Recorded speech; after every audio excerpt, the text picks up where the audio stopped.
Welcome to this new video where we are going to learn the difference between the T and the sound. Let's start. T sound. When you do the T sound, your tongue is on your upper teeth. Cuando haces el sonido T, tu lengua está debajo de tus dientes superiores. Tree, tummy, tall, truck.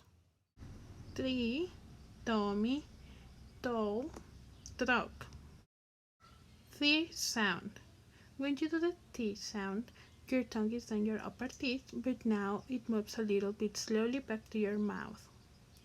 Cuando haces el sonido TH, tu lengua está debajo de tus dientes superiores, pero lentamente la vuelves a meter a tu boca y así se logra este sonido.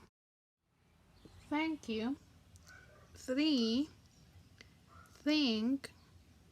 Thumb. Thank you. Three. Think. Thumb. Now it's your time to practice.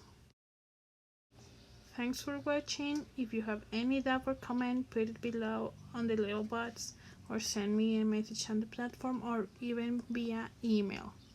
Have a nice day. Bye.